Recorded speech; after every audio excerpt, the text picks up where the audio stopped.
وقضى ربك ألا تعبدوا إلا إياه وبالوالدين إحسانا إما يبلغن عندك الكبر أحدهما أو كلاهما فلا تقل لهما أف ولا تنهرهما وقل لهما قولا كريما واخفض لهما جناح الذل من الرحمة وقل رب ارحمهما كما ربياني صغيرا ربكم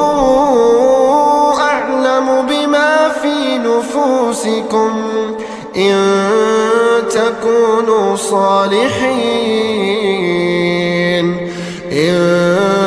تكونوا صالحين فإنه كان للأوابين غفورا وآت ذا القرب حقه والمسكين وابن السبيل ولا تبذر تبذيرا إن المبذرين كانوا إخوان الشياطين وكان الشيطان لربه كفورا وإما تعرضن عنهم ابتغاء رحمة من ربك ترجوها فقل لهم قولا ميسورا ولا تجعل يدك مغلولة إلى عنقك ولا تبسطها كل البسط فتقعد ملوما محسورا إن ربك يبسط الرزق لمن يشاء ويقدر إنه كان بعباده خبيرا بصيرا ولا تقتلوا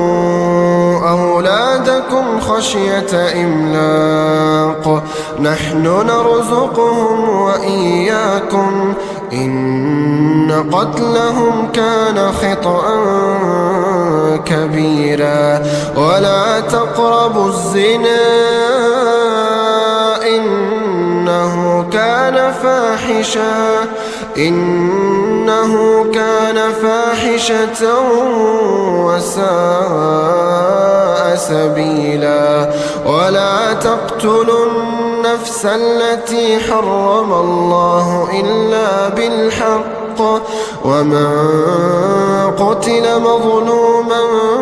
فقد جعلنا لوليه سلطانا فلا يسرف في القتل إنه كان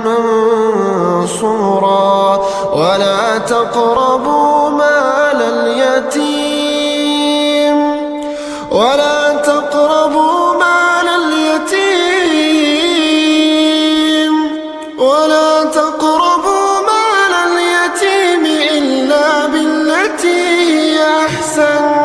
إلا بالتي هي أحسن حتى يبلغ أشده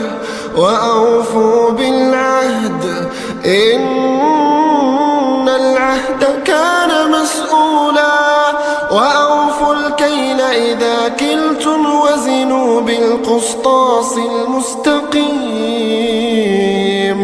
ذلك خير وأحسن تاويلا ولا تقف ما ليس لك به علم إن السمع والبصر والفؤاد